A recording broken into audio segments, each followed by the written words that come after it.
Untamed. 5, 4, 3, 2, 1.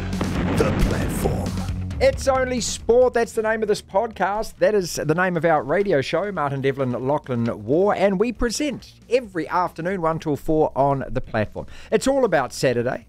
It's still all about Saturday. In fact, it's only all about Saturday. Two massive games in New Zealand sport. Neither being a season ender, but either could be a season definer. Of course, I'm talking the Warriors versus Penrith. Daryl Halligan will take us through that. And Rugby World Cup. We'll look at the form today, the build-up and the prospects and possibilities for Wales, Aussie and Ireland. FIBA World Basketball Champs quarterfinals are on. US Open tennis is on. A Spanish Women's World Cup winning football coach gets fired. There is much to discuss. But first, as always, I say tablets in hand, gather my flock. It is time for a sermon. We're talking about the word chance. Let's go to the mountaintop. We live in an amazing, amazing world, and it's wasted on the crappiest generation of just spoiled idiots. Chance. I want to talk today about chance. Who this weekend has the bigger and better chance of victory? Warriors at Penrith Saturday night, or the All Blacks versus France to kick off the Rugby World Cup Saturday morning? On paper, you've got to say the ABs. We have the history, the consistency, have displayed enough form this year to think, well, to hope anyway, that South Africa at Twickenham was just a blip. The Warriors, though, they go in with a puncher's chance for mine. Penrith are a better side. Anyone who thinks otherwise just isn't dealing in reality. Every stat that you want to include, their record over recent seasons, their record this year, their defence that only concedes 12 points a game, the fact they are back-to-back defending champs. The Warriors will have to play at their very, very best and hope to catch the Panthers on an off day. It can happen. Of course it can happen. But if you're calculating a percentage chance, then I suppose look no further than those that put themselves and their cash on the line. TAB odds at the moment. Penrith are rated $1.21, the Warriors $4.20. That means the Panthers are huge favourites. The All Blacks and France are a lot closer at the bookies. We are slightly favoured, $1.82, $2 on them. So back to the word chance then. Yes, both teams, the Warriors and the All Blacks, have a chance, a real chance of winning both games. So let me put it like this. I believe that the chance of the All Blacks beating France are about the same as Geordie Barrett making the starting lineup on Saturday morning. And he will. The Warriors beating Penrith, though, is about the same as Greens co-leader James Shaw coming clean and publicly admitting he's a fraud and he's faked his own BA and Master's degrees on LinkedIn. One is a very real probability, the other a long shot and at best only possibility. Devlin. What do you want? We want information. Information. You won't get it. The Platform. First up, with Dave Worsley, who is in New York for us, locking headlines. Yep, rugby I think is going to be the main flavour of these bulletins for the next 7 weeks. Starting today, I'm always going to lead my bulletins with rugby. And I'll start off with French rugby legend Olivier Magnier, who has lit the fuse ahead of Saturday morning's Rugby World Cup opener between the All Blacks and France in Paris. He has labelled the All Blacks under coach Ian Foster as the weakest in history ahead of the opening match. This is what he had to say in full. To me, the big three of this World Cup is France, South Africa and Ireland. I am especially worried about this New Zealand team when I see the level that the 15 of France is able to display over 80 minutes against Australia. This opening game could be tough for the All Blacks. Sticking with the All Blacks, assistant coach Scott McLeod has provided an update on Geordie Barrett and his niggly knee. He said that Barrett has responded well to treatment and, crucially, has improved from yesterday as he's battled knee soreness that cropped up this week. McLeod stopped well short, though, of green lighting Barrett's inclusion in the starting side in the 12 jumper in that opening match of the World Cup. He could play, he may well play, but we aren't so sure yet. Yeah, it'll be named tomorrow morning, New Zealand time. Spanish women's coach Jorge Vilda has been sacked 10 days after FIFA suspended his federation president for kissing player Jenny Hermoso on the mouth in celebration of Spain's World Cup victory. Just saying that sounds. Just say that again. Just say it again. Nasty. Oh, I don't really want to. Just say it again. 10 days after FIFA suspended his federation president for kissing player Jenny Hermoso on the mouth in celebration of Spain's World Cup. It's just, yeah.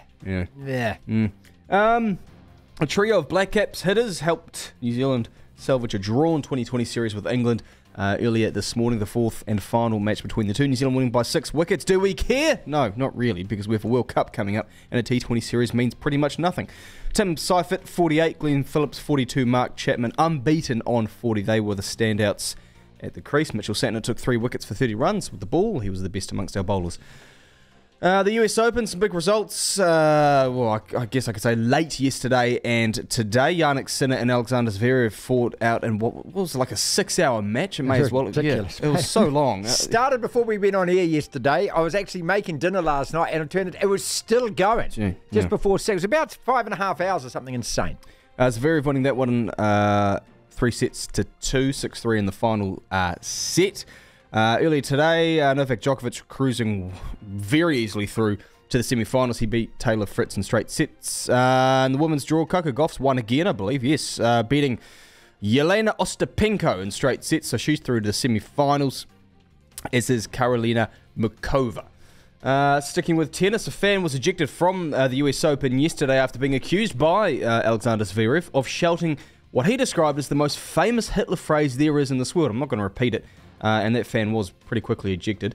Cameron Norrie will return to play in January's ASB Classic. Although Norrie plays as a Brit, the Auckland-raised player is the best to come through the New Zealand tennis system since Chris Lewis in the 1980s. So he'll be back playing in Auckland early next year, which is wonderful news. And finally, Auckland City have been drawn to play the Saudi Arabian football side Al Ittihad on December 13 in the FIFA Club World Cup. What's important about that? Ronaldo, Cristiano plays. Al Ittihad have Karim Benzema. Okay. They have Fabinho, who used to play for Liverpool, and N'Golo Kante plays for Chelsea, and they are currently chasing Mo Salah. That's what's making news, Martin. Devlin. That is a disgusting act. The platform. He's a former premiership winner. 230 club games for a couple of teams, North Sydney and Canterbury in the NRL. Longer time listeners will remember him as being a Waikato NPC player. Daryl Halligan now has got the best job in the house. Sideline presenting the NRL. Run us through all 4 final games, Daz. Look, I've said all week, and I said it right at the very start of the week as well, that to me, this is a week to be really enjoyed for Warriors fans, especially the diehard Warriors fans, the ones who've been there thick and thin. And bandwaggers like me, everyone that actually is a Warriors fan and wants to be a Warriors fan, just have fun this week because, you earn the right to play the finals. You know that, don't you? It's not like it's something that gets given to you. The points table doesn't lie. 16 wins, top 4. That says you've earned the right to get 2 bites. If we put ourselves in the category of being fans, which we are, that's all we are, okay, how enjoyable has it been every week? No matter what happens this week as well, because we've still got life for at least another fortnight or so. So each week has just been like something to really embrace and like challenge the team to actually go, hey, our game's on. When we play, we score points, we win the games, full stop. And then, we take the fans along for a really, really good ride. And that's where we've been. And I can tell you, when I sent James Copeland, the cameraman, out to get some crowd shots from Suncorp last week, he got monstered, absolutely hammered as soon as he went outside the gates. There was people doing shuckers and there was more Warriors, jerseys, and there was sort of Dolphins ones, and he just come back and he said, it's insane out there. You know what I mean? So we will, Penrith fan base is fairly sturdy at the foot of the Blue Mountains there. But we will have a lot of Warriors supporters there too. You know what I mean? And there's a fair few Kiwis out in the Penrith area as well. So, and they'll be respectful. We'll have a really good go. Let's look at the first one up. Friday night, Broncos versus Storm. A repeat of what we saw last week, but a completely different game given who was rested on both sides. Yeah, for sure. I mean, Broncos could have had a chance of winning the minor premiership if they had played all their players and may well have done so against the Storm last week. The big key there is Adam Reynolds. Is his calf up to scratch? Is he going to play? I believe he is. He was at the captain's call yesterday, so they wouldn't have sent him to the captain's call here in Sydney if he wasn't or couldn't fly and all that sort of stuff that affects different muscle injuries. But he'll play, so he's a big in for the Broncos. Still an unknown Broncos side, really. Reece Walsh at the back adds so much excitement and unpredictability for them and some of the skill sets that he has. But if there's one smoky in the finals that a team that's been sort of ticking away a little bit out of the spotlight, a bit like the Warriors do sometimes in years, it's the Melbourne Storm this year. So Pappenhausen back is a real major. The halves pairing of Munster and also Jerome Hughes haven't really played a lot of football together in the last month. Melbourne coach sides, I reckon they're the sort of smoky of the eight who have been a little bit unheralded. So, so good match. I'm actually going Melbourne again. Melbourne seem to play a style of football that, they know how to get it done, don't they? Outside of Penrith, they've been the best. Well, they have been the best team over the last 10 years in the competition, but over the last 5, you'd have to say that we'll hand that to Penrith now. But so for mine, I've got Melbourne as a real difficult team to beat, as they always are, but in the semi in particular, for this premiership. Then after that, of course, it's the Panthers Warriors. And then Saturday night, third game of this weekend, Sharks hosts the Roosters. This is a Roosters side 5-0 that has seemed to have been playing finals football for the last month or 6 weeks, and they have been because they've had to win every single game. How dangerous are they for the Sharks? Roosters are really, really dangerous, mainly because they've just hit some form at the right end of the year. They were looking like they weren't going to make it. Brandon Smith's been out for a long time or hadn't been on form. He has shown some form in the last couple of weeks. Sam Walker back into the half. Tedesco, after Origin, came out of Origin, and people were questioning whether he was the best fullback in the game or not. The last couple of weeks has showed you where he is. And then the other big in for the Roosters will be Joey Manu. Word yesterday was that he's going to be right to play. So their attacking threats are just sort of next level, really. Cronulla, Will Kennedy at the back really hurts them not playing. But they're a team that really are controlled by Nico Hines, who was Dalian medalist last year. And if they roll up their sleeves with Royce Hunt and Hamlin Ueli and what have you and get their game on, they've got enough attacking power out wide in terms of Qatar and Jesse Ramian to actually create some real havoc. At Cronulla, at Shark Park, the Roosters are probably more in form than Cronulla at the moment. But, toss it a coin. All right, then. Knights versus Raiders. And the Knights, what are they, 9 on the trot? Something insane like that. They're playing at home as well. I don't think there's a single person who follows this competition who would genuinely believe that the Raiders have got a chance in that game. Do they? Anyone? Yeah, no, I don't like saying this, but because Ricky Stewart will give me a slap around the ears. But Raiders no-show. Knights on form. Ponga back into the halves. I think Jackson Hastings also coming back into the fold as well, so they strengthen up there. I think if you take Ponga out of the Knights side, which he didn't play last week, that pretty much puts an end to their campaign in final series, but I believe he'll be back. He'll be a target as well, but the Knights are running to the red-hot form. I think they were sort of 8 in a row or something like that after Adam O'Brien's coaching tenure had been questioned halfway through the year, and now they're firing. It's also at Newcastle as well, so for mine, the Knights, then we'll send them all back off to the coalfields. To hear the full interview, download the platform at the App Store. Via Platform Plus, you can go back and listen to the whole show and all of the interviews in full. NRL. We need to talk. I'm going to give you a quick game before we go to ARU, Andy Raymond Unfiltered, of what is more chance of happening. And this is just the... Can I call them quarterfinals? Because even though they're not quarterfinals. I know they're not, because some... The correct term is qualifying finals. Qualifying finals. $4.20 on the TAB. Beat Penrith, who are $1.21. Or Broncos beat the Storm. What's got more chance of happening? More chance of happening? The Broncos beat the Storm. They're at home. They've been much better all year. They've been better than the Storm. They didn't play the starters last week, so they've had a week of refreshing. And with all due respect, the Warriors are massive outsiders, and they're on the road against the two-time defending premiers. Is this your pump-up speech for the Broncos? No, you're standing in front of the Broncos. You didn't ask. Is that what you're saying? I'm doing the Carson Wentz. You guys, we played really well all year. That's how Carson Wentz pumps up his teams. Yeah. No, there's much more chance of us beating the Storm. Next! What is more chance of happening? The biggest upset in the first round of the NRL happens at Panthers Park, or the Raiders, who are even longer odds, beat the Knights in Newcastle. I think there's more chance the Warriors beat the Panthers. I agree. Yeah. I agree. I think the Raiders are awful. You know, you asked me the other day, are there any teams that shouldn't be in that 8? And I said, no. If you're in the 8, you should be there. Tell you what, the Raiders are really pushing that because they have limped into the finals. On the side of the cliff. Yeah, they limped into the finals. Yeah.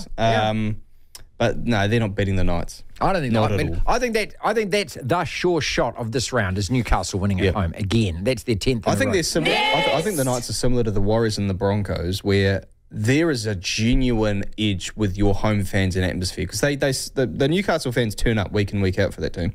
They're a pretty good attendance. Fans, yeah. But they make it an intimidating place to play. The hardest grounds to go. Final. What is more chance of happening? We're going to play this game and do it through some of the more tasty Rugby World Cup encounters from the first weekend. We'll do that after 2 o'clock. But this final one, more chance of happening. Penrith bottle it against the Warriors. Warriors come away with a win, or the Roosters beat the Sharks. Now the odds for this are Roosters 185, Sharks 190. So, well, I think the Roosters will win. So I'm going to say that's got more chance of happening. Why has everyone written off the Sharks? No one is on them. I think it's more that people are looking at the Roosters, who won 5 or 6 straight to get into the finals. Five straight. Yep, that's right. And they just have those. They have a playing group and a coach who have won premierships before, and they've been in the finals before. And the Sharks last year, remember, they were similar to the Cowboys, where they didn't really have the roster of world beaters that you think would get a team into the finals, but they got there. But then they went out in straight sets, and they still lack just the experience from both the coaching group and the players. So, the Sharks have always been the team this year to me that is capable of hurricaneing themselves. The Sharks, yeah, because they can't beat the other teams in the top 8, but they also went on a run of like 5 or 6 wins in the middle of the year, which got them into about 3rd place on the table. And then they've been very up and down. They're a hard team to gauge, the Sharks. I think the Roosters absolutely would. I think I'd give them a great chance of winning. Let's rip into the rugby, shall we? Wales, Australia, and then Ireland in that order. We have got back-to-back correspondents to bring you. Just simply asking these men, Ben James, Christy Doran, and Michael Corcoran, chances, prospect, realism attached to what is going to happen to your team at the Rugby World Cup. Ben James first from Wales Online. Welcome to the show, mate, and thanks very much for joining us.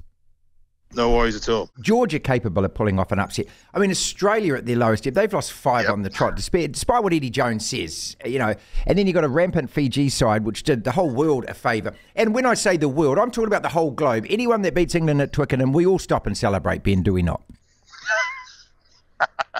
I think we do. No, it's fascinating because I think the thing is, Australia, they've lost 5 in a row, and Eddie's, I don't know, Eddie's being more Eddie than he's ever been, which is either sort of a moment to laugh at for the rest of the world, or it's one of those terrifying things where, well, he might turn it around at some point, and that's a worrying thing. But I think Australia, particularly in this group, they can almost make use of the fact that they can build momentum on this side of the draw, and I think they could be dangerous if they do get out the pool and get into the latter stages. Fiji, obviously, as you say, they beat England. They did everyone a favour. We still have nightmares in Wales about Fiji from 2007. It's, even though we've beaten them in the last 3 World Cups since, we'll never forget 07. And I think we do fear them. It is a fascinating pool. I think the other pool, England's pool is probably weaker, not because England are in it, but I think England are a lower ebb than maybe the 3 teams in this pool. It's 3 teams, none of which are at sort of at their peak. Wales, they could quite easily go home in the pool stages. Australia, as you mentioned, lost 5 in a row, and Fiji, for all they've done, they can still, they could feasibly still, not make it to the quarterfinal. So it is fascinating. We have a soft spot for you blokes here because we've got such a big connection, of course. Both of it's our national game. We've had many Kiwis who have coached your teams, and some to great success, of course. We've got Gats there at the moment. We've got a soft spot for our Pacific Island brethren as well. So, believe me, you've got some support here. But, the chances realistically, Ben, of you getting out of this group, I mean, once you're in the quarterfinals, who knows? It's a one-off match and so forth. But first and foremost, that game against Fiji, how worried about it are you, mate? I think, having heard Gatlin speak today, I think it's clear how they're going to want to play the game. It's funny, it's about 33 degrees here today in Versailles. I think it's going to be about 28 for a 9 p.m. kickoff local time in France on Sunday. So it's going to be hot.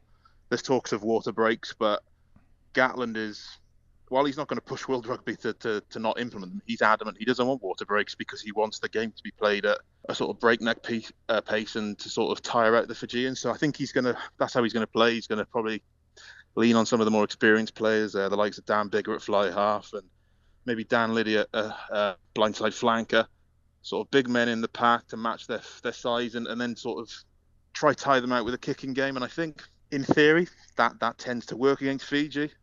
Although the Fijians have improved their set-piece game, their line out and their scrum. So, you do worry that if Fiji just get parity up front and manage to repel our attacking line out, then they've got just so much talent out wide to really hurt us. But yeah, it all comes down to this match really for Wales. You could, if they lose this, then yeah, they're probably going out in the pool stages. But if they win it, then the way the draw is, they could reach a semi-final. It's one of those mad situations where it's either total failure or they somehow reach a semi-final. It doesn't seem like there's much in between.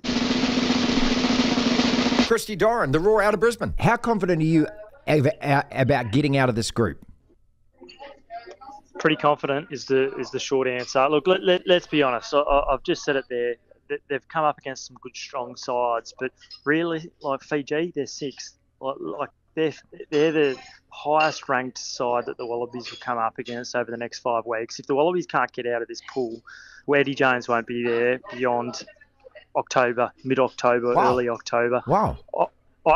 I think the Wallabies will be fine, and I think they'll go through to a quarterfinal. I think they'll come up against England and Marseille. It's written in the stars.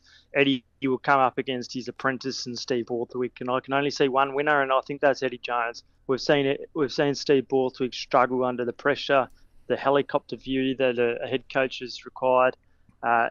England are in disarray, and more so than the Wallabies, who have got a proven coach. With a 90% win record in World Cup. So I think they'll be all right. Christy Doran, the Raw out of Brisbane. We love talking to you, mate. You're such an integral part of the show, and I thank you so much for all the time that you always give us.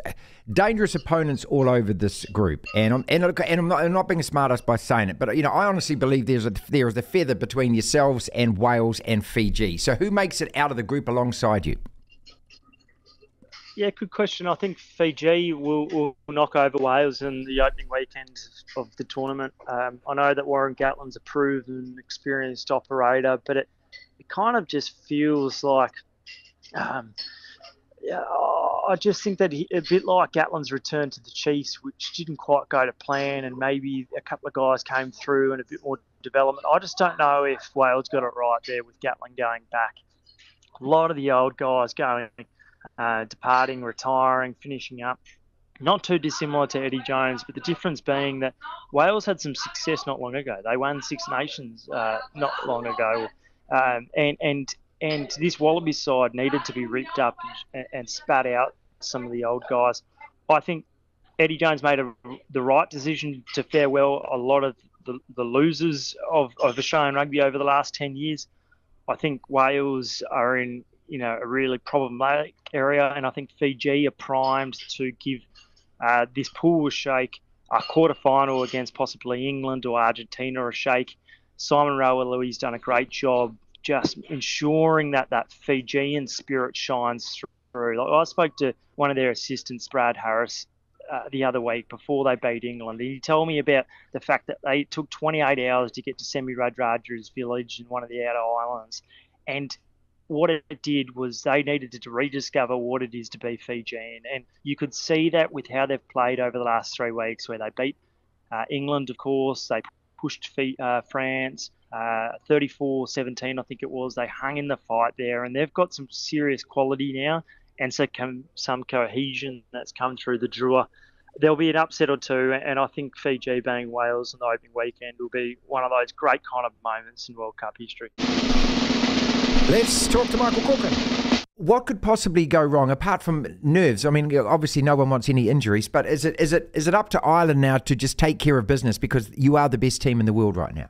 Well, they've got a huge mental strength there within the group. And again, if I reference back to look at that third test and the opening 40 minutes in the third test in Wellington last year and how well Ireland played and blew New Zealand apart now, in fairness. New Zealand were outstanding in the second half of the match. It was a good old-fashioned arm wrestle. So that's given the players incredible self-confidence and self-belief that they can go and mix it with the best teams in the world and beat them. And they did that this year against England and France in the Six Nations Championship also. The World Cup warm-up games are just a means to an end as far as I'm concerned, to be fair about it. I mean, you have players who are, ahead of selection, almost going through the motions of trying to get their match sharpness up, trying to avoid injury.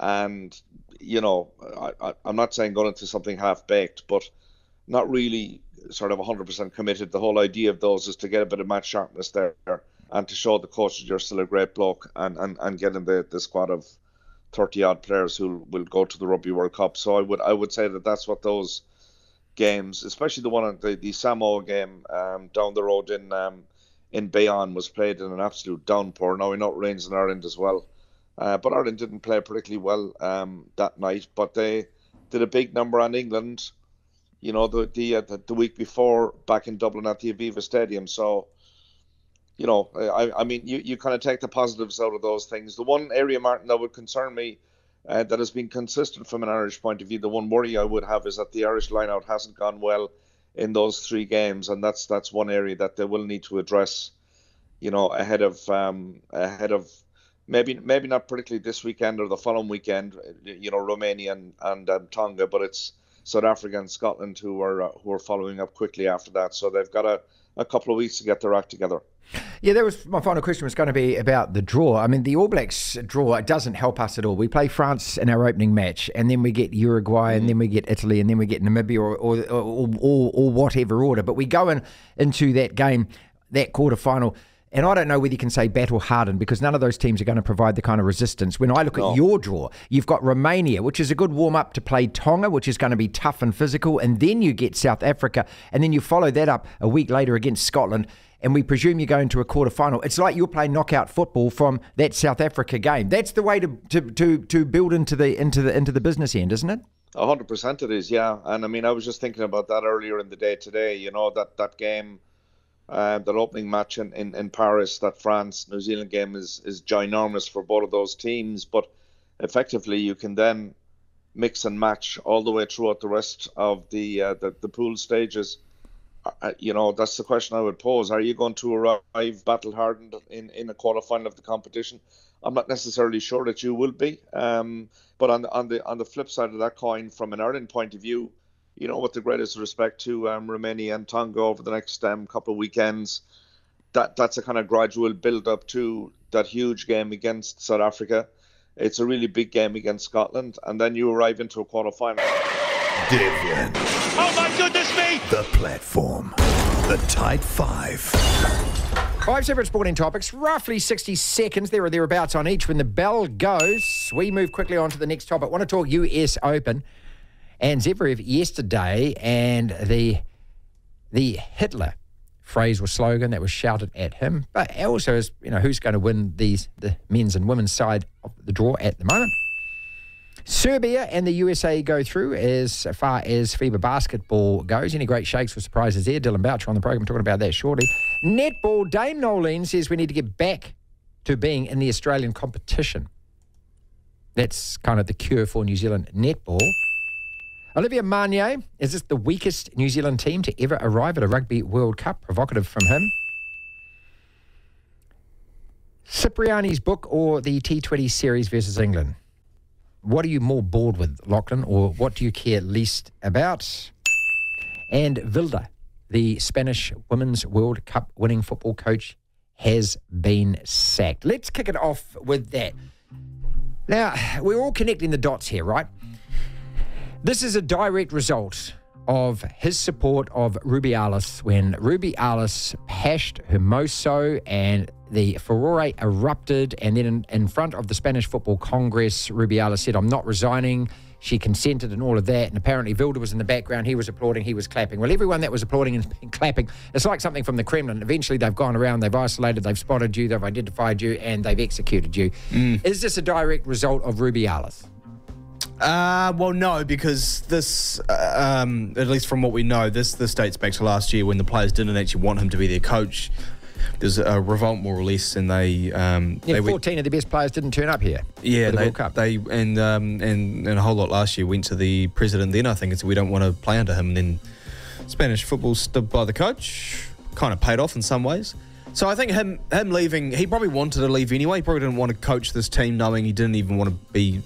He wasn't wanted as the coach. So I think regardless of Rubiales, he probably would have left. I think the fact that I honestly think the fact that.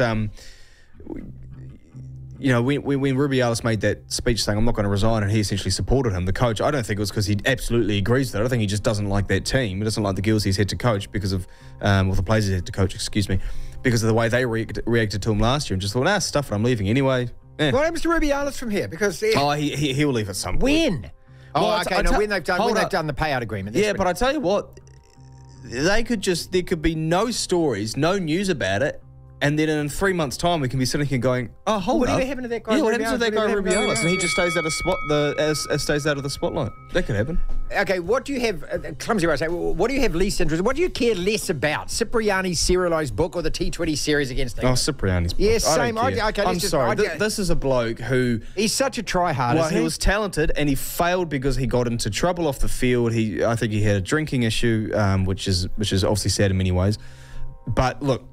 The way he's flaunting... Dickhead of a teammate, no one liked him. He's flaunting about and he's getting all this attention. It's like, with all due respect, mate, you're a bit of a nobody when it comes to the sport. Totally, you're a wasted talent. Totally agree. Let's move on quickly. Yeah. All right, netball. Dame Nolene says we've got to get back into the Aussie comp. Now, we didn't need to be in the Aussie comp when we won the World Championships last time. However, if Dame Nolene says this, well, I've got nothing to say other than... give the woman what she wants, if that's the case. Yeah. Break heaven and earth. I really worry about the future of netball. We're going to talk to Telfer about this around about 3:30. And the reason that I worry about it is because England are coming down here for the Tiny Jamison Trophy, right? And they're sending a C team. Not one of their players that appeared at the World Champs are coming. Not one. So what are the players doing? Are they playing in another league, or are they just taking a break? They are taking the piddle is what they are. I remember Jamaica said to the team last year and said, if anyone's got a Bob Marley record, can you please come down and play?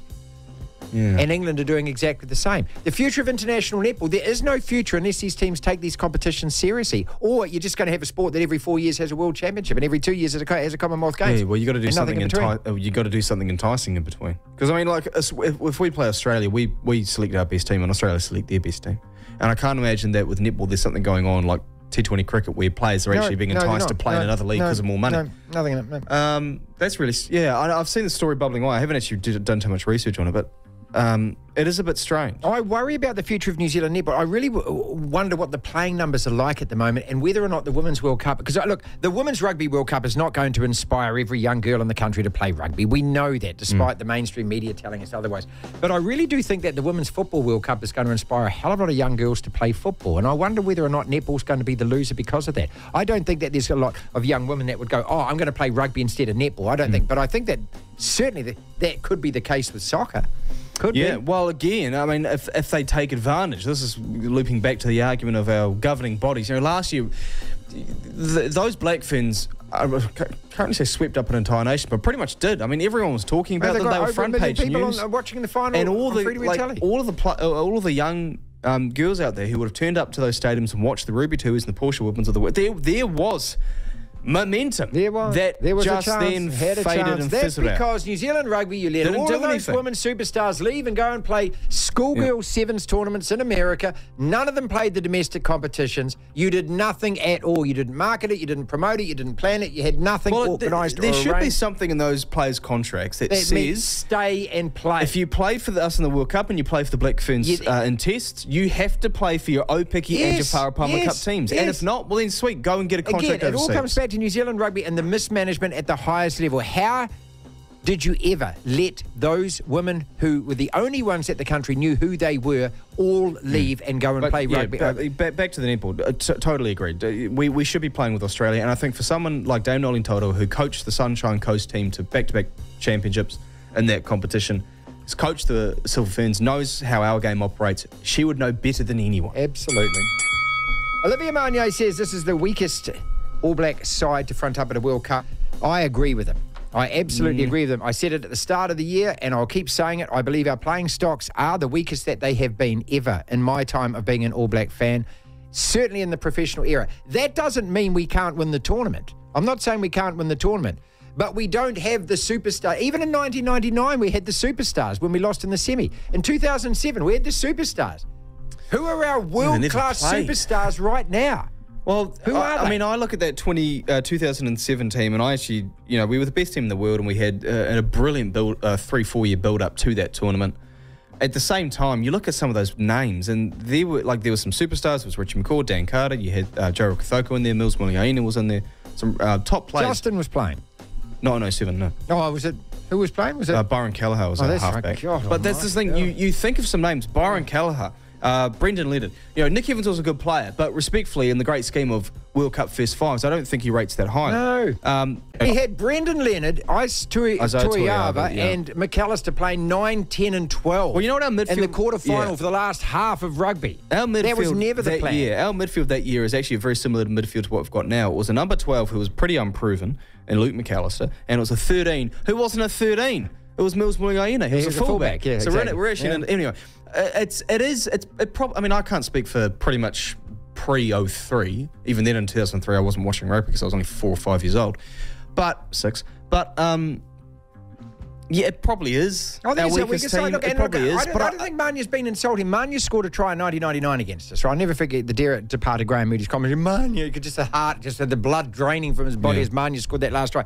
All he's saying is that this All Black side is a side that is lacking genuine world-class superstars. But part of it, I said this the other day, I think it's more so the true leadership in key positions. I just don't think we have it compared to, like in 07 and 2011, those teams were good, but we had Dan Carter and Richie McCaw. I mean, you had experience and you had leaders. I don't think we have that leadership. That's the problem. Conrad Smith. We all know him. Final topic, the US Open. Zverev, this guy getting thrown out. What was said was Deutschland über alles. That was what was said. I think most people have made the assumption that it was the SH that was said. Whatever. Anyway, the guy got tossed out. We were arguing today about Alcaraz sporting the singlet, and Lachlan's in favour of it. I know Rafa Nadal wore the singlet. I just think with the US Open, with the Grand Slams, I don't know. Maybe I'm just an old fuddy-duddy. Of course I am. I'm a bit of a traditionalist. I just wish that just wear the uniform, just wear the shirt, It was like Serena in the catsuit at the French, and eventually that got banned. And I mean, what? Look, you're out there to play tennis. It's not a catwalk. Just wear the clothes. Come on. Just put some sleeves on. What sports in the world wear the singlet? Basketball wears a singlet. Beach volleyball wears a singlet. The AFL wears a singlet. Would you be happy with the All Blacks running out in a singlet for this match against France? It's a different argument. Okay, but the AFL do it. Would you be happy, though? No, I wouldn't, but it's a different argument. Why not, though? Because it's not the uniform. The uniform of the All Blacks is a rugby jersey with sleeves. Well, it's always been that way. the uniform for tennis used to have sleeves on it as well, Hold up. Players, it's not just been, I'm pretty damn sure Andre Agassi wore singlets in the 90s, and there's been many players this century who have worn singlets. Now, the uniform has sleeves. Now, women's players wear tank tops. So you're offended by that. Some of them wear T-shirts, some of them wear tank tops. I'm talking about Alcaraz in the singlet. Are you happy? Would you be happy with your Brisbane Broncos turning up looking like the Brisbane Lions on Friday night? There's two things to this. One, tennis players are individuals. They're not part of teams. They can wear what they want by the people they're sponsored with. Now, if you're wearing a boob tube and okay, let's do that. No, let's have a guy out there in a boob tube and knickers, mate. Why not? Well, if it's a bloke, I don't care. If it's a woman, I think it's a bit. I don't know. There's a line. So there is a line for you. There's a line. Yes, absolutely. It's like that video we saw earlier today of this girl complaining with the teacher because of her outfit in class. But with tennis players, for such a long time, girls have worn, the women's players have worn shortish skirts and tank tops. Men have worn very short shorts and thank God T-shirts. They don't anymore. And T-shirts. And some have worn singlets. It's happened for many years. I don't have a problem with it. I don't have a problem with it. Do you want to see your Broncos wear singlets? You can't compare it because for the entirety of those sports, like rugby league, like rugby union, like football, they have always worn shirts. You're a hater and you're a bully, mate. You're a hater and you're a bully, if they all decide to change it, if the Broncos decide to start wearing singlets, mate, if they start wearing singlets and other NRL teams do and it becomes legal, I don't care. All I care is if you go out there and win. Stop it. Why do you care so much about? Why do you care so much about what they're wearing? Why do you care? Started wearing singlets out on the field, I'm gone, mate. But what if they win? If they win, who cares? If they win, who cares? The doyen. A man who, when I first started Radio Sport way back in April 1998, said to me, Martin, he said, when we first met, he said, it's not the greatest job in the world, but doing this sure beats working. Brendan Telfer joins us every Wednesday, the BTE, the Brendan Telfer Experience. Netball. Now, when Nolan told us says that we need to be back in the Aussie competition, we weren't in 2019 when she took over the Silver Ferns and we won that. But I'm really worried about netball at the moment, mate. I'm worried about the international game. England is sending a C team down here. We had Jamaica turn up last year with no players. Yeah. Brendan, is netball going to be the Commonwealth Games and the World Championship, and that is it? I mean, and second part of that question, are we going to see a whole lot of young women and girls not playing this and actually taking up round ball football in the future? I mean, what is the future for this sport? Well, for the first time in its history, netball has got genuine competition, yes, from these other winter codes, rugby, football, and rugby league for that matter. And I agree entirely with what Nolan is saying about the top New Zealand players have to be exposed to the best Australian players. This is why I could not make any sense at all of this decision about 4 or 5 years ago, play separate national competitions, leagues in each country. And there were coaches in New Zealand who were cock-a-hoop when they heard that the Trans-Tasman competition had been abolished. And their reason for their confidence was, hey, this is great. Now we can promote all of this extra young talent up into our own national league. I'm sorry, a national league is not a development competition. It's an elite competition. And under the old Trans-Tasman competition, it meant our top players, our best players, every week or every second week were exposed to some of the best players in the world, because most of the best players in netball come from Australia. Yeah. Why would you not want your top players exposed to that sort of competition? I don't know. Maybe it was a financial reason. I don't recall that being a reason put forward. I actually think that had a bit to do with it, yeah. They don't make a lot of money, netball New Zealand, mate. Come on, it's not a cash-rich sport. You know that. Yeah, but it has made a lot of progress professionally in recent years. Look at the kind of salaries now that these players are able to earn. Television ratings in Australia at last are starting to climb, and so there's huge money in it. And the other thing is, because our players are not playing in Australia, have to play in the New Zealand League, Jamaica and England have been sending heaps of players to Australia. They've been contracted by the entities over there, the various clubs. And guess what? Jamaica and England, who never, ever would beat New Zealand, are now beating the Silver Ferns regularly. And at that recent World Cup, for the first time in the 60-year history, we finished out of the medals. You know, we finished fourth. Yeah. And that's our worst ever showing. And I think it's linked to the fact that our top players are in a competition which is not hard enough, it's not competitive enough, and they're not measuring their skills against players as skillful or even more skillful than them. And so I absolutely bow to your knowledge. And if Nolan wants it, Nolan gets as far as I'm concerned. And remember, Nolan, when she was in Australia, coached the rookie kind of the Sunrisers, I think they were called. I think they won the national title twice. Back to back, yeah. They did. So she knows only too well the calibre of netball that competition produces, which we don't get in New Zealand. All right, let's fall off our chairs collectively with surprise here. You were shocked, maybe saddened, but certainly shocked that the Saudi Arabians want both the FIFA World Cup and the Olympics, Brendan. Let me have a wild guess here. I reckon they get both, and I reckon they get them both within a decade. Yeah, well, that's what they want. That's the word. The Guardian newspaper this week are talking. They've done this very interesting piece about the effect of sports washing, what it's had. And the Saudis are over the moon with the feedback they're getting from all around the sporting world because of this generosity that they're showering with their trillion-dollar generosity. Oh, that's a lovely way of saying bribe, isn't it? Generosity. Yeah, well, whatever you want to put it. And so now they're thinking, oh, well, yeah, it's nice to have a golf tournament. It's nice to have a World Heavyweight Boxing Championship and one Formula One race a year. But hey, what about the big bickies, the Olympic Games and the Football World Cup? Now, I would think FIFA wouldn't take more than about 2 seconds to say, yes, we'll come to Saudi Arabia. How much, and when. That's it. I think the Olympics will be a different story. I think there will be a huge pushback at the idea of the Olympics going to Saudi Arabia because of their appalling record. Why? Come on. This is the IOC, Brenton. Now they get the silver medal behind FIFA for corruption. Yeah, they have changed somewhat. Oh, really? I think now, Well, there's 200 countries, for example, are members of the IOC, and although the executive committee have the final say, if there's this huge opposition from hundreds or dozens of countries, as there will be, about the idea of going to Saudi Arabia, I mean, just look what it's done to golf,